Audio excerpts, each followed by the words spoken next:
जहां सर्दी, जुकाम, खांसी, बुखार, ये सारे न जाने क्या क्या होता है, ये मामले बढ़ जाते हैं।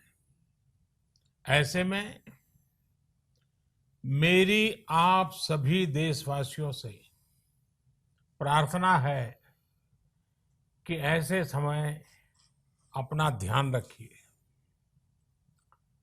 साथियों, ये बात सही है कि अगर कोरोना से होने वाली मृत्यु दर को देखें तो दुनिया के अनेक देशों की तुलना में भारत संभली हुई स्थिति में है। समय पर किए गए लॉकडाउन और अन्य फैसलों ने भारत में लाखों लोगों का जीवन बचाया है। लेकिन हम ये भी देख रहे हैं कि जब से देश में अनलॉक 1 हुआ है, व्यक्तिगत और सामाजिक व्यवहार में लापरवाही जरा बढ़ती ही चली जा रही है। पहले हम मास्क को लेकर, 2 गज की दूरी को लेकर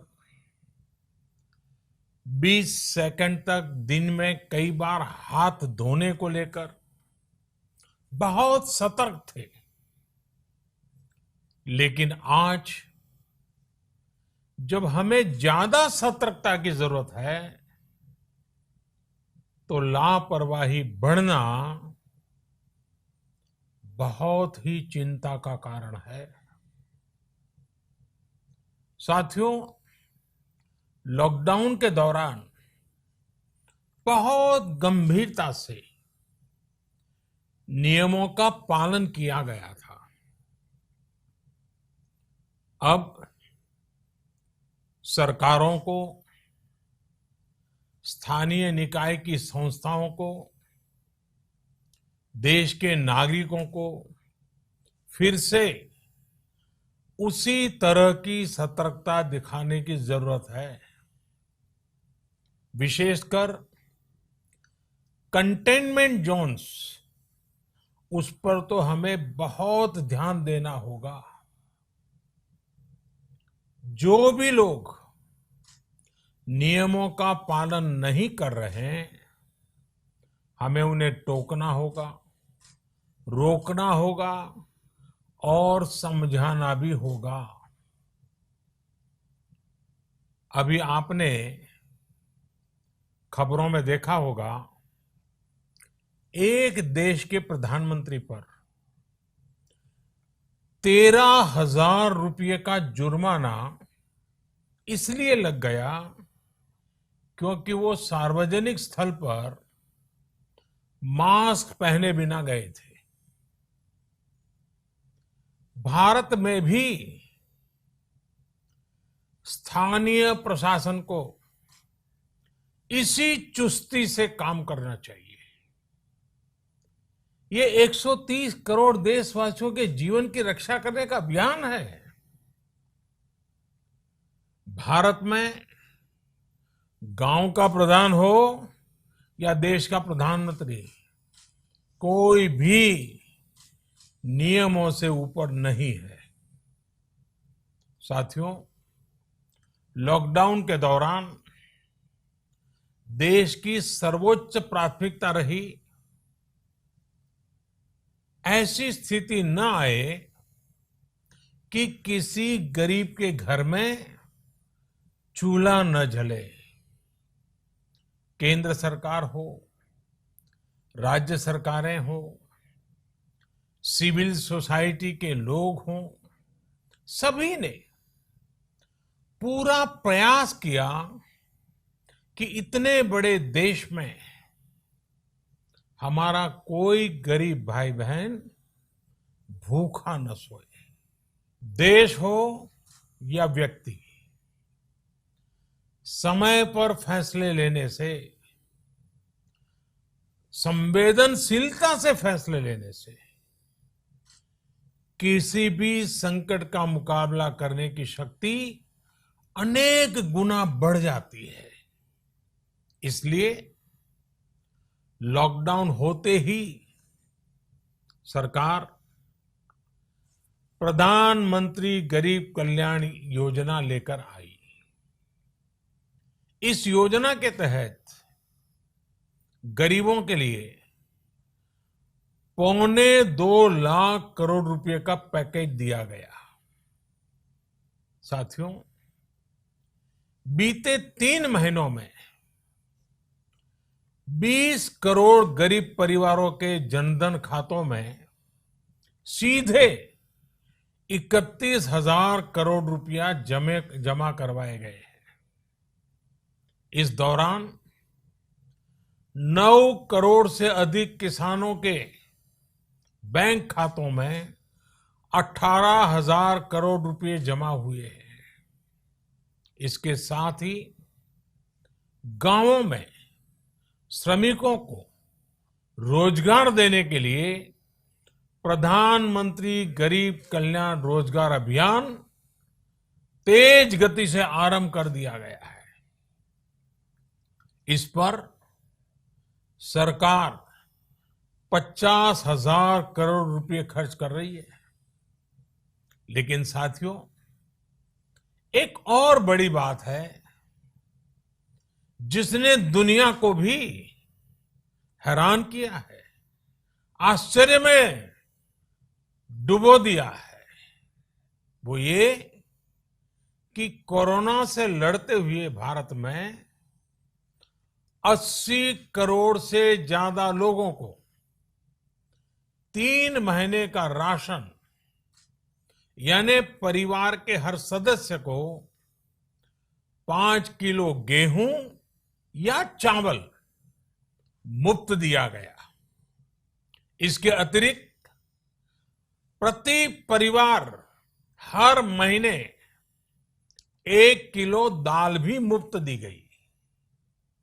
यानी एक तरह से देखें तो अमेरिका की कुल जनसंख्या से 2.5 गुना अधिक लोगों को, ब्रिटेन की जनसंख्या से 12 गुना अधिक लोगों को और यूरोपियन यूनियन की आबादी से लगभग 2 गुने से ज्यादा लोगों को हमारी सरकार ने मुफ्त अनाज दिया है।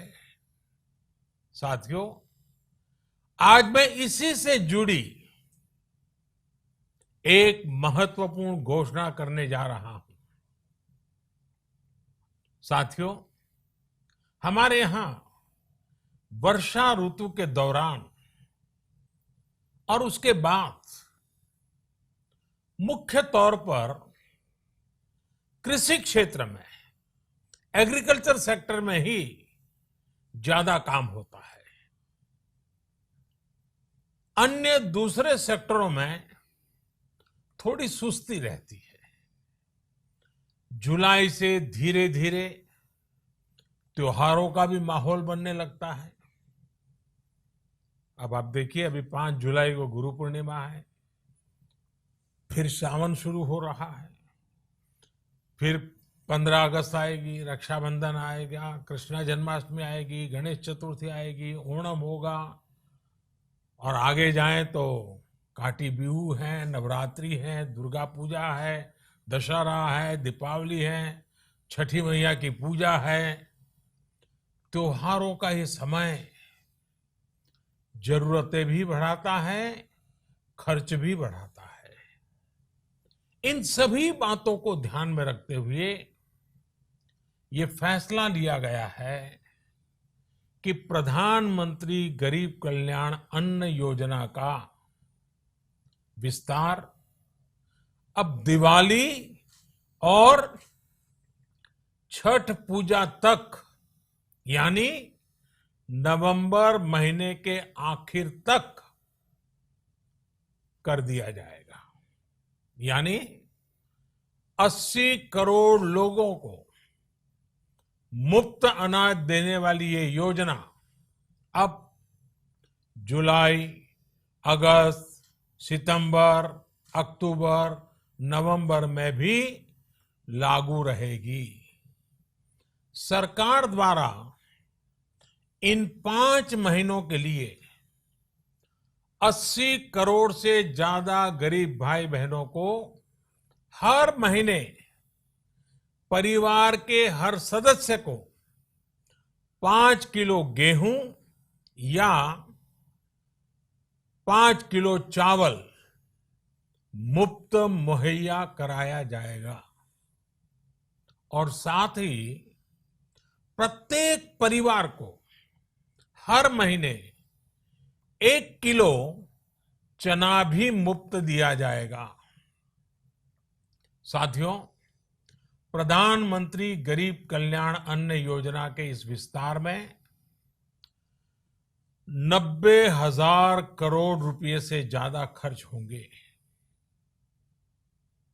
और अगर इसमें पिछले 3 महीने का खर्च भी जोड़ दें तो ये करीब करीब 1.5 लाख करोड़ रुपया हो जाता है। अब पूरे भारत के लिए हमने एक सपना देखा है। कई राज्यों ने तो बहुत अच्छा काम भी किया है। बाकी राज्यों पर भी हम आग्रह कर रहे हैं कि इसको काम को आगे बढ़ाएं। और काम क्या है? अब पूरे भारत के लिए एक राशन कार्ड की व्यवस्था भी हो रही है, यानी एक राष्ट्र एक ration card, one nation one ration card. इसका सबसे बड़ा लाभ उन गरीब साथियों को मिलेगा जो रोजगार या दूसरी आवश्यकताओं के लिए अपना गांव छोड़ करके कहीं और जाते हैं, किसी और राज्य में जाते हैं।